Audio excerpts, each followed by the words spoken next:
South Korea, West Sudan, West South Sudan. On the other Igbo, I can work their friend Igbo, when Nigeria Igbo, they can go there, go to hell, or they order their hell. They said, but again, now, I know a person how I will. No, the Indian, a big guy, I have person about that. After that day, we speaking against me, who's not in our job. They let me have a gun, I'm not getting them near them. If I get out, they push you with leg. The Peleman are Yoruba, the Peleman are Nugu, of which this guy and I boy Bishal Haj. He came out yesterday and was testifying that there was a massacre. Of course, now, I'm from the video. Yes, I'm from the video. There was a massacre going on in our Lord. One Igbo, give me, and you are still fighting your own brother. See, let me tell you the gospel truth. Igbos are the one. Yes, I did. At all. The only problem now was in a game unless they can get swimming. They can get one deal, the Papa Ham, the Papa whatever. When they ask the mother that got for the how would you let a man live? None of the man live for a way. A banana. On a ginga, go on again, sleep. They put a church or job. I would give her any other go over there. You can lose yourself. You can lose your exactly. Everybody will receive his reward. Definitely. These people are doing a very good job. And if not for ESL, now their celebration of your man cannot be more. Because they feel that we have an apple. Because they are not but now what I can do. Finland and Nigerian military, they are uniform. I'm a big description.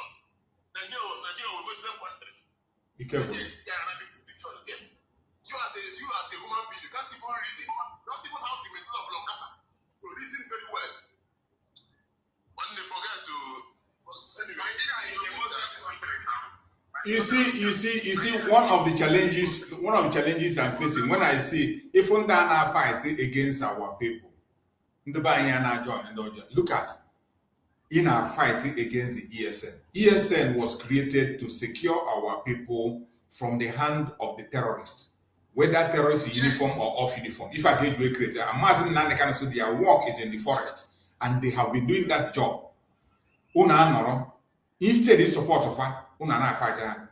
Now Yoruba, how were Amotegu? We have never seen anybody fighting against Amotegu or attacking Amotegu. Not how many Hizbah. We have never seen anybody fighting Hizbah or attacking them. Even though in that north, the atrocities, terrorism in the media. In the north, kidnapping. In that kidnapping of community, even my mosque, my church, kidnapping of thousands of people. They video them. Gossip about how many not a ransom, Tina. In the government issue, another ransom Asia. Government workers lawmakers not ransom naked within themselves. But Nani why, there has never been any record anywhere where they say ESM went in and kidnapped school children. ESM went in and burned a church or kidnapped people in the church or go to a mosque and kidnap people. It has never ever happened. There has never been anywhere. The only security outfit and for people to understand. During the time ESL actually, as in Nigeria government they never saw ESL. Anywhere, any community ESL enters, they become the best friend of the community. Yes. They welcome them. They move money for them. They were welcome. But during the time, Nigeria government as in the Fulani people what I'm telling now, this ESL is more harder. Buhari is a great Bubago. Them destroying ESL and they can never penetrate people now. Then they send Dave Mine. Dave Mine come out publicly and say that this ESL that we will have another group. Exactly. ESL. It was coordinated to ESL.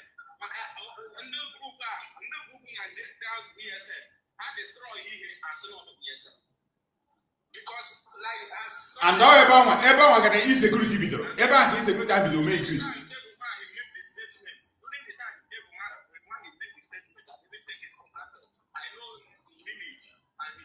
for it. You want to leave because if another transport now, and I said, during the time we said, no, I leave. Everybody was leaving peacefully, everything good. But Governor Soludo for military, Nigeria so military, and yet back how many houses in search of PSM, maybe sharing everybody see their community back to now I saw the ESN because of the destruction of the so this thing. Just now the nonsense. The tomorrow, about us on our command. All this Eastern National Destroyer. All this Eastern National Destroyer. If we took them and destroy their own generation. In their naked eye. I'm a mountain no percent. I got them. You said the kind of atrocities that they do to themselves. You said it is. I ain't telling you. That if you know get to the investor, I'm going to have to people. Only will I want to have that. And I don't know ever repented people around. Bandits. Didn't push mother. Didn't know that they pushing down the finance for no reason. And in a Panasana, that they will repent. Now I'm prodigal son. When they ESN or let you free the West African how repentant ESN. None of them, they get them their own life there. And I'm not talking about they will not allow them immediately. But if I tell them the very repentant bandits, repentant ESN. But I mean like in Libo, they will allow them immediately. If you don't leave, your brother was the second that Nigeria from Ghana. They never loved us for once. And again, my brother Morgan, you will all those repentant Boko Haram. I'm about deploying a leave. I'm about deploying police uniform and uniform and I destroy a leave. Yes, now they are in uniform. That's the investor. What you want that the people also from army there, and the police also. Imagine. If they open their mouth and tell you how they survive, but now you were once so that they will send them to war front one day and not for information. Nandale ambush Abraham also. He got a put to get on, he got a decision with when man believe just like that. That's how much surely come because I am the only hope of any command. The only hope. The only hope. That is the only hope. That is why for some of them, some of our people.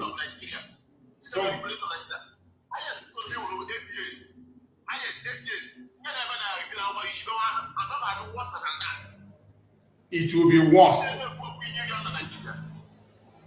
That guy, P2B is a problem. Is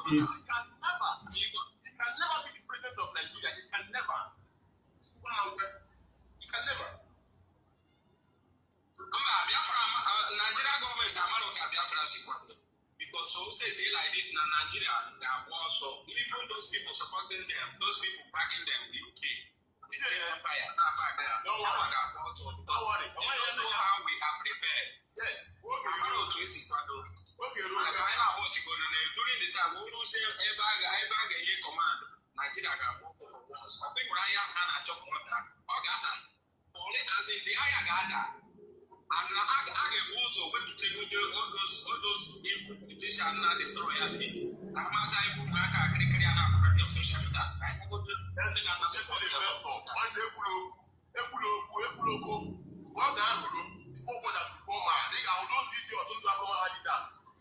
all of them will run the side. My time I was up. Anyway, I can't do much. What I don't know. I understand. Mazi for that as well. Let us organize ourselves. Let's organize ourselves. When you're able to come and defend your land, you have to believe it. What am I doing? I'm not much the mother now. You can never die 2 times. One other was being 2 times. But more, you will still die tomorrow. More today, you will die tomorrow. And if you die tomorrow, more will work and allow you back today. And you will still come back again.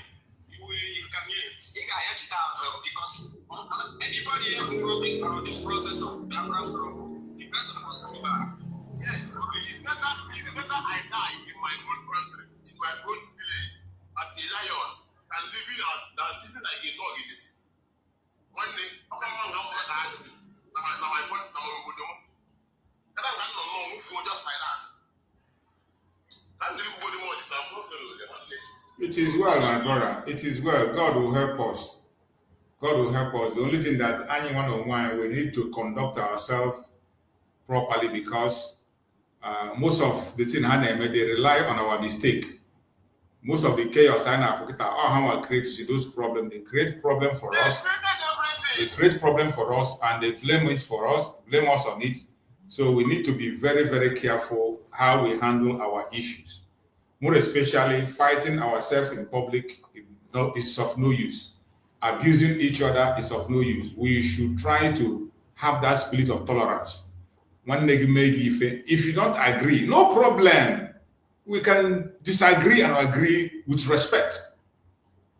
We must not give them that privilege to begin to use us and begin to rejoice. Just like this case of Master Simon Ekpa.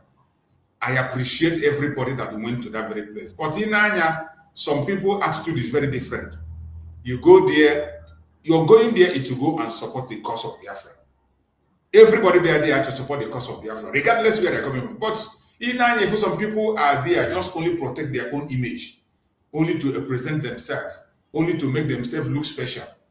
No, it is about Biafra. That is the only thing. We can disagree. Even if you might not like certain things I say, you might not like it. Then the only thing you want superior argument, you bring it up. We iron it out. Don't iron it out. And I iron it out. I'm not forcing anybody, and you are not forcing anybody to believe. Then people will use their own wisdom and knowledge, look through it, and make their decisions on what they want to do. And by that time, you know, when we that free mind and free hand to speak, then our enemies will not have time, because some of them now watch, when there is an argument or this, they will go and side one person. When they side that one person, they will be pumping with information that are not valuable, information that will create more chaos. We must not give chance for room for all those kind of idiocy. If somebody join us now, open your listen and speak to us. Is it Ifani? Somebody join us on TikTok now. Go ahead and talk to us. Let's hear you. If I you are welcome. How the woman? Udodi.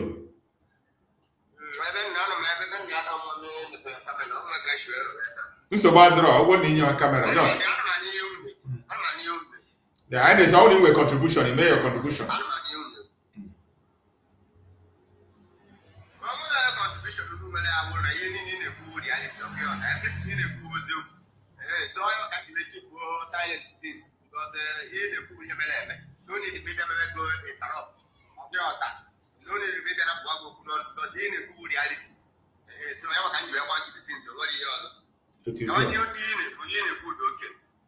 Thank you, my brother. Thank you so much. So I mean, every one of us now this very struggle. Me find more especially, I want to believe that Biafra is the way. I want to believe in it. And when they believe, and they can't believe it, their own case is different. Their own case is different. And when we face them, we know how to face them. But I want to believe that the only way out will be Biafra. Whether, under Mazin Nandekano or under Mazin Simon Ekpa, we are one people. We must continue to support each other. Or one day when you face somebody you may like for, or you need the program when topic is. If you don't agree with that topic, you can argue it out near your own points. Near your own point, why you don't believe in this thing? Why you go your own point. Other people are listening, and then they get to make up their mind and have an informed decision. Just let us be doing it like that, without fighting each other, without insulting and abusing. Some people have, even though trying to, if they are in a book, and when you have a conversation, without minding, or be more insult, or feel on maybe I have support the group on there. And one of the things, I love recently You know, Oge China Samoru na Chike Dozium no in charge of IPOB. If I get the Simon Ekpa, every time Simon Ekpa said, but since Mazen Nandekano have redeemed IPOB, take on each of their media warriors, they are supporting Simon Ekpa. Each most of their program, even this case of Masamoko, they are posting it on their platform and they're commenting right. But they can't engage with Josiah Ndoshia. They make false testimony. False testimony. And lawyer just a question when he's me. If I had a post, half a ball and an argument in the court. Half a ball and some group in the argument in the court. They are fighting each other. They are fighting. That is go to their platform. Any place from her post, we have in a court. However, people in the argument. They just want to promote it, just to show that we are bad. So that is why we have to be mindful. Such dangerous people are there. Even that is more dangerous than the Fulani. They are more dangerous than the Fulani. Because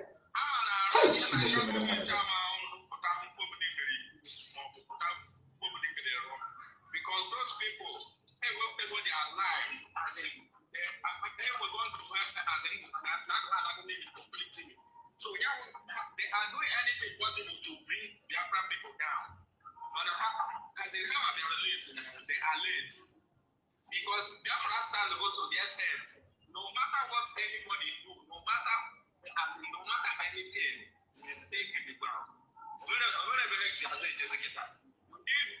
me just say, Simon, let's pray to God, Simon Ekpa will bring the peace. Oh yeah, Puta.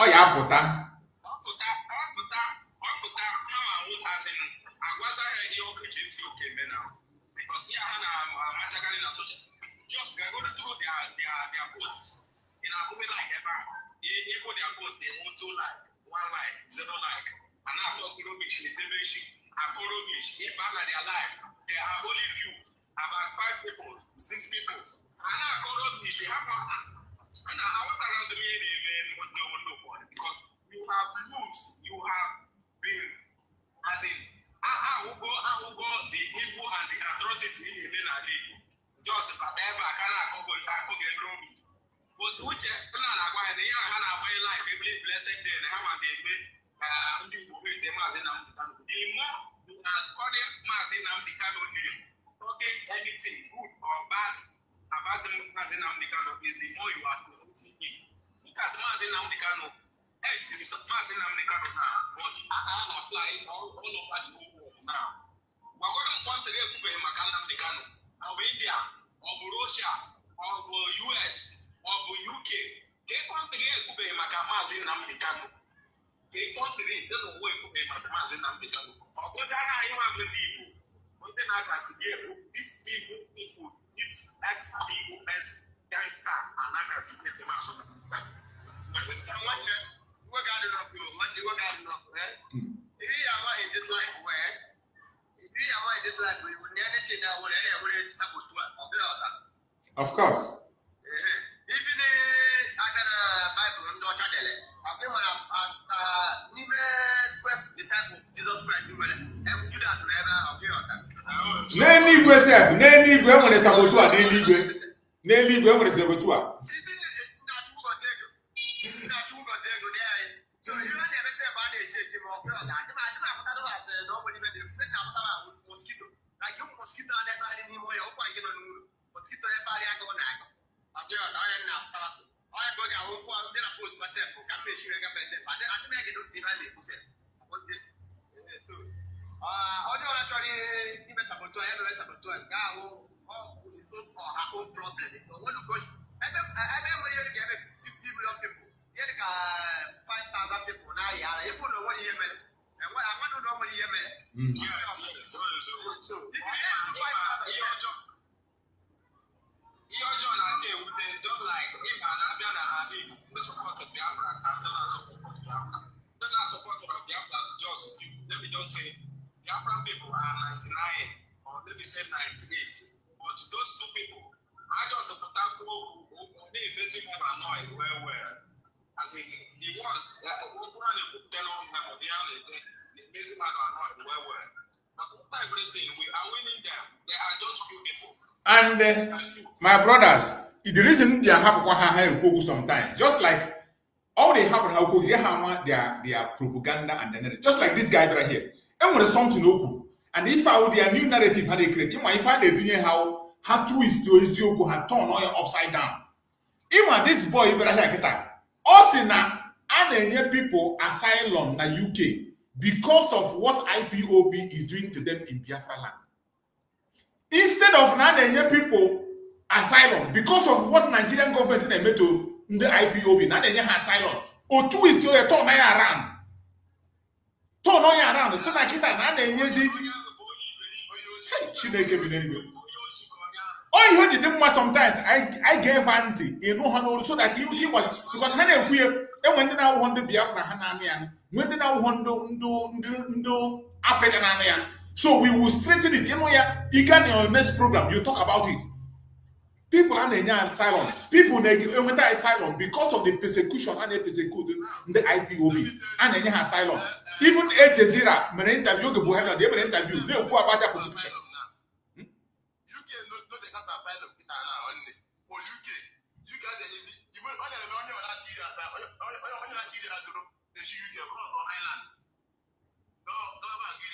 I like to come and say that now you can the agency, you cannot give. Oh, Island wouldn't let them do a gig. But Chinese of we went up on the island at your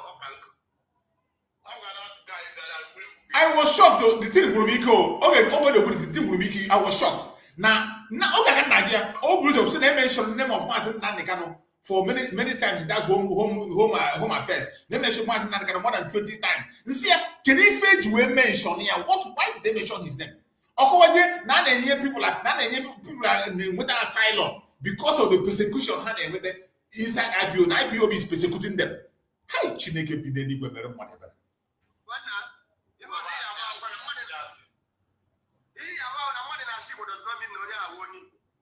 Of course, many of them are one Igbo. Many of them are one Igbo. You know, it does not guarantee Igbo. But any outside people or any Yoruba people now support they have mental issues because Biafra is the only way. Any genuine outside person now take calculate like a human being. We should not support Biafra because Biafra is the only way to liberate the whole Africa as a whole. Of course. That's what they are doing to Burkina Faso president now. Burkina Faso, Ibrahim Traif, on how communication will bring the slavery, I will bring in Africa. But they are still fighting him back, front, left, and right, everywhere. Legonians look at that, Ibrahim Traif, and I'm going to have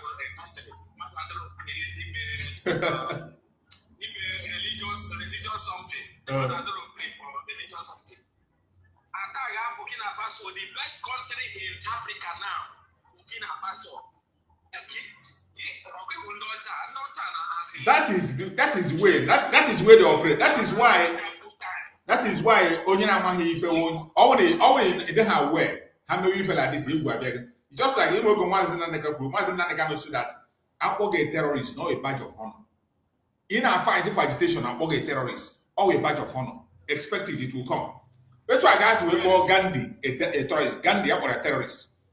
Mandela, I had that Mandela not as a terrorist, even until the president of South Africa here cannot as a terrorist. Martin Luther King, they registered him as a terrorist. So now it is not a strange thing. It is not a strange thing. The only thing what matters is at the end. Ambassadors are going at the end what will happen. Just like the case of Martin Simon Ekpa. At the end of this case, you will see the journalist that testified apologized to Martin Simon Ekpa 2 times inside the court. He apologized. The prosecutor, Martin Simon Ekpa Nigeria, face to face, here, you were laughing and smiling during the time of your court in the lower court. Are you not smiling again? We are face to face that at the end of the day, you know that you were scammed by Nigeria and they give you false information. Only in Kendi DOS sender. Can the lawyer of Martin Simon Ekpa Nigeria can they cause the insecurity from 2015 up to 2019? Only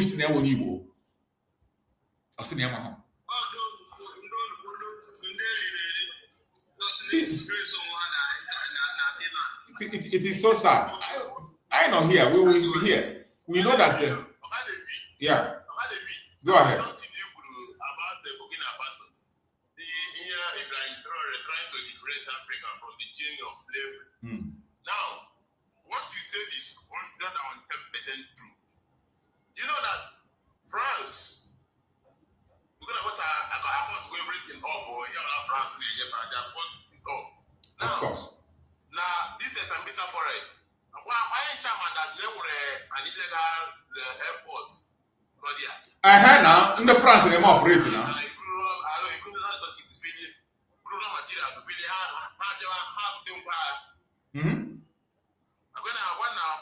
Yes. Oh, it's illegal airport. They have it.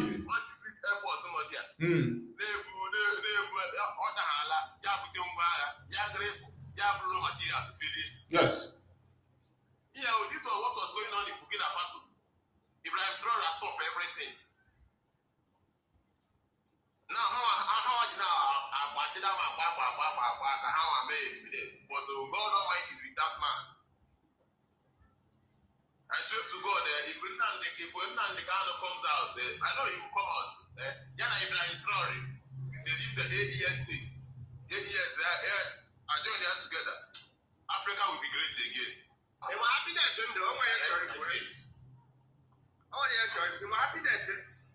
Go ahead. Kube, your network I got on, we can't hear you. I don't know a network problem.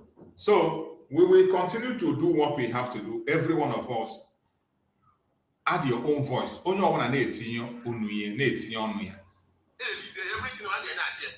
None of the cameras, a man of wisdom. That damn the rest of Kenya. What did the flag? What did the flag, America?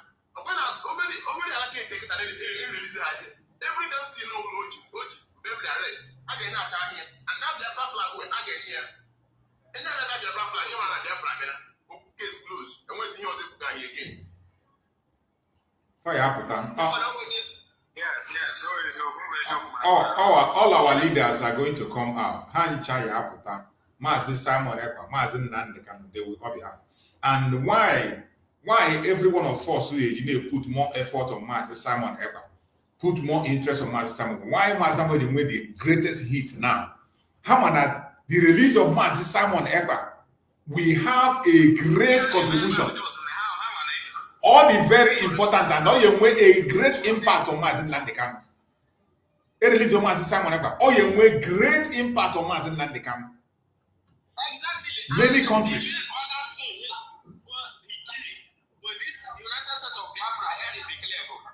If we come to as a once Simon Ekpa is free, okay, well, this president of Burkina Faso, if we connect with the man now they bring Nigeria down within 24 hours, like and anything on Nigeria, they may disappear in the Biafra land.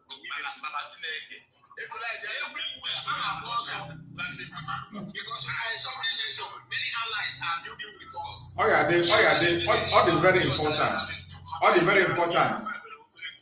All the very important for every one of us, Biafrans.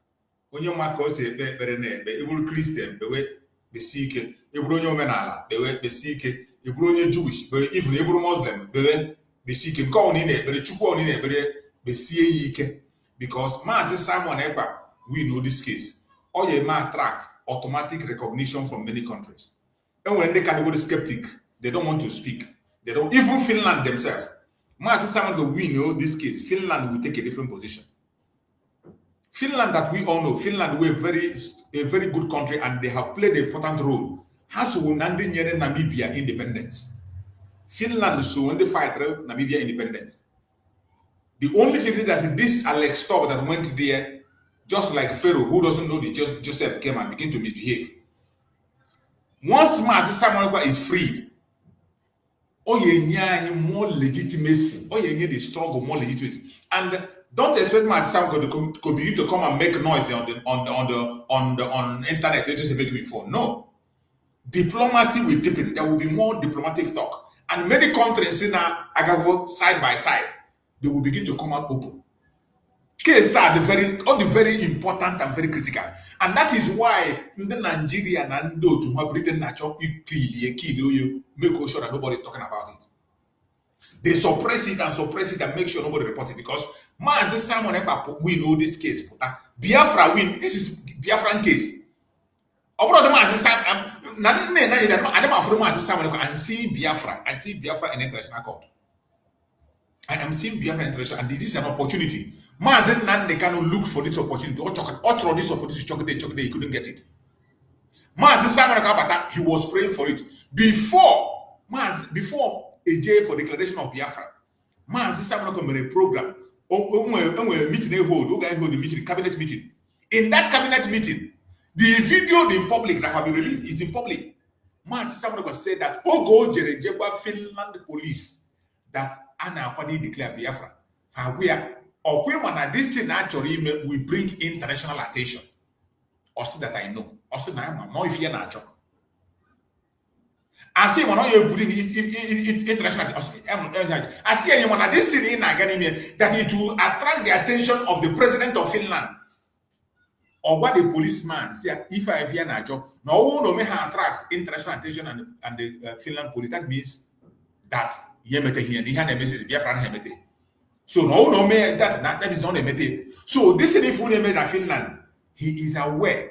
Mazi Simon Ekpa is not taken unaware. And he prepared very well. That is why, with the information we are getting from inside the court, in the Bayern court, Biafran court, the way he responds and what he's saying, on as a guesswork, nobody can stand Mazi Simon Ekpa in the debate that has to do with Biafra and anybody and win it. You cannot. You cannot. No matter what you think, you cannot. You cannot. So whatever is happening, it is not a surprise. It is not a mistake. The only thing we must continue to pray for Mazi Simon Ekpa Njoku. Remember, as we are hoping and praying, remember what? The international conspiracy is still there. That is why we must not sleep. The conspiracy against us, all not there and all the very, very loud. The international interest and conspiracy, all not there and all the very, very loud. That is why we must pay close attention at every given point. Don't ignore anything. Don't underestimate anything. Don't underrate anything. We must continue to listen and focus on everything that's happening. Remember, we are not just fighting against Nigeria. We are not just fighting against the Janjaweed. There are many interests. And in this case of Mazi Simon Ekpa, global interests not there. Many of them are planning one thing or the other. Nigeria, if Nigeria can pay $9 million, if Nigeria can give $9 million to stop a truth of Christian genocide that Donald Trump sent envoy from the United States have been on the ground, drop of our Ghana camp, where few people on an IDP camp, they saw the people on IDP camp, they had testimony, and even after that, they paid $9 million to stop that truth. And today, if you cannot very move the camp down, Christian genocide, and they on fire goes away before. That is the power of money. If they can penetrate in that way, that is why we must go on our knees, remain positive, continue to pray, and be optimistic. They have the power, they have the money, they have the connection. And one with God is majority. That is our hope. So every one of us must tighten our belt. That is why I know we are talking about fair hearing. We are talking about the rule of law. And we're not saying telling them to give Mazi any special preference. We are not requesting for any special. We are asking for the rule of law. We are asking for fairness. And that is what we have been following. And we must continue to pray. Too many. They are too many. Too many to be numbered. But then what if I carry Chukuno? And what if I carry Chukuno? For the case, looking at it the way it is a very clear cut. Just like Dr. Mazanga described it. Dr. Mazanga said it is trying to fish in the desert. Trying to catch a fish in the desert. Or for the case, so That is what it is. In a desert where there is no water, you want to catch fish. Impossible. That is what the case is. But we know we are in a corrupt world where anything goes. We have a government in Nigeria where anything money cannot do, more money we do. And we still have Chukwu Gabiama, who has the final say. So every one of us, we must continue to be positive, continue to be strong. Don't allow people to distract you. Continue to reveal and expose the atrocities of Nigerian government in our land. How can they book on the buy? How can I burn our houses? The insecurity can still catch there. Just yesterday, somebody with a bribe. If you don't bring bribe, I'll shoot you. A policeman was saying it's captured on video. Sahara Reporter posted it yesterday in Ghana. The other day, a policeman was telling an Igbo boy, a man that came from abroad, that if you were to be Igbo, I will detain you, nothing will happen. So, then I will realize and say, oh, I will be part of Nigeria. I will realize and say, oh, Nigeria will be good. Only an idiot will do that. And we are seeing those idiots. We had a platform. Ibata, you say me, you don't support Biafra. What do you support? What is your own ideology? How do you intend to have a better life? How do you intend to secure yourself? How do you intend to make the change? They don't have any answer. So many of them know these things that we know, just like their politicians. Every politician in Nigeria knows that Nigeria is irredeemable. They know that Nigeria will not work. Every politician, every politician in Nigeria, they know that Nigeria will not work. But they don't have the balls to pursue it the way we are pursuing. So they decided to put their faith on stealing and getting whatever they can get for themselves. Rotimi Amaechi today in our contest for vice president. Rotimi Amaechi was caught on audio message where he was saying that Nigeria will never work. Rotimi Amaechi said it. That Nigeria will never work. But today on our contest for vice president, though, even this Tinubu, this drug baron as a president, at a time, he said that Nigeria is not working, will not work. So they know. But they saw Nigeria as a place where fraud is free, as a place where you can enrich yourself. You enrich yourself, accumulate the money that your 10th generation cannot finish. They see that opportunity and they grab it. And the reason they are fighting for Biafra, they are so scared of what is going to happen when Biafra comes. They will no longer have people bowing for them. They don't know what the Biafran law is going to be for them. They don't know what stands for them. That is why they are fighting against the struggle. They prefer to remain in that their crooked way because it is paying them. It is not that Hamahon and Nigeria will not work. They know that Nigeria can never work. The diversity of Nigeria is a destructive one. We have nothing in common with the Northern. They call not. We have nothing in common with them. We don't have the same religion. We don't have the same ideology. We don't have the same value system. We don't look alike. There's no way we agree. People that value animal more than human being, how can you be in the same place with them? They have their feudal system. We are not part of the feudal system. We are Republicans and we embrace democracy. It is different from the North. Even in Yoruba land, we still have our difference, even though the Yoruba land is much more closer to us than the North. But we still have a difference. But at least, even if you talk about South and North, South can be able to adapt to themselves. Because in the South, they almost have the same religion. Even though they have Muslims, they have people that still understand